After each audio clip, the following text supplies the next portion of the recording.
This is Osh in southern Kirgisistan. It's the heart of Central Asia's most populated region, the Fergana Valley, a melting pot of countries and ethnic groups. I'm from this part of the world, which when I grew up was a secular state. Now I've come to investigate the theme that really throws itself at you here, Islam. What I noticed in this market is that much more women are wearing headscarves or hijab than 10 years ago. And women who are not covered at all seem like out of place here. So what is it that has drawn people to Islam here? This man told me that Islam is based on purity and has made society more orderly. This woman told me that Islam gives people a sense of calm. Her hijab protects her from men's prying eyes.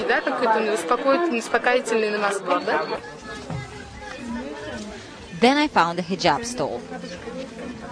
Their business was booming, and they were only too pleased to fit me with one. Hijabs are really in fashion here.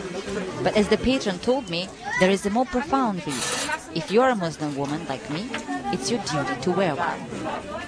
But this is not just about faith. The increasing popularity of the hijab here mirrors a wider political shift in Kyrgyzstan that could have profound consequences for the region. It's 6 a.m. and I've been invited to a wedding. The morning meal is the focal point of the whole day. But this is no ordinary wedding. The catering staff are from an organization banned throughout Central Asia, Turkey and Pakistan, as well as Russia and Germany, Hizb ut-Tahrir. But for the groom's family, what's more important is that the food is there and the caterers aren't drunk. Hizb ut-Tahrir may be proscribed, but it certainly knows how to throw a party. For their members, the sense of order reflects the new world that Hizb ut-Tahrir, or the Islamic Party of Liberation, offers. We are a political party, but we work differently. We're not satisfied with democracy. It is an imported ideology and one made by people. Look at what it has to offer: AIDS, homosexuals, crime, social problems. All of these are the consequences of democracy.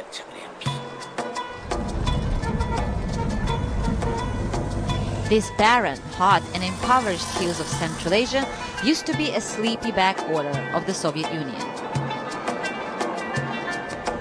But now, the region, plagued by corruption and rigged elections, is home to a vibrant Islamic movement challenging the status quo and the New World Order. To understand more, I was driven to an undisclosed location for a meeting with two senior members of Hizb ut-Tahrir. Initially, they didn't seem keen to talk to a woman, but soon they explained their world vision. We can take jihad to countries occupied by a foreign power, but we're not calling on our members to go and fight there. Our mission is to show how the US, Russia and China are occupying forces. Our weapon is far stronger than the atomic bomb. To illustrate what they meant, the men showed me a film that was clandestinely being distributed across the region.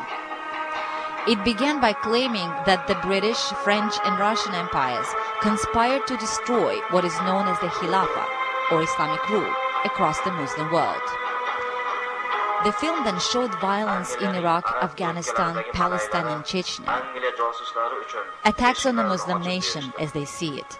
The film was well received. They're saying the reason people like this film is because it shows the truth. It shows what kind of democracy the United States and Britain would like to introduce in Muslim countries. They're showing this is not democracy. What they're trying to do is violence. As we watched, they asked me to tell the British people and Queen that British troops must be withdrawn from Iraq. If not, they said, revenge would be taken once the Khilafah was established. But how significant and widespread in the wider region are the views I had heard? Aman Salif is a former Islamic radical who now studies Islamist groups. There are major changes afoot in Central Asia. Where they'll take us, nobody knows. People are disillusioned with the West's foreign policy and with everything that's happened since the 90s within the country. They just see corruption and collapse. People are looking for an alternative. And you don't have to travel far to find evidence of this. It's Friday, and I've come to a mosque, which is well known for attracting a younger crowd of Muslims. In the courtyard, there was plenty of literature telling people how to be good Muslims. Inside the mosque spoke Abdurrashid, the 29-year-old imam. He clearly had a strong following.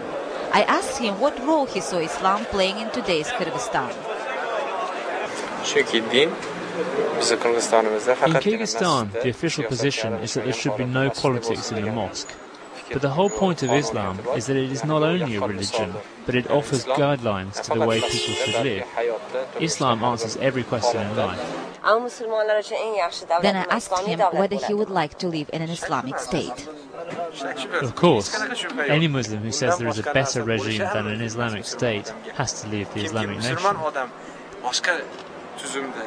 It was evident that the idea of an Islamic state was fast gathering ground in Kyrgyzstan, for many challenging the legitimacy of the current political system.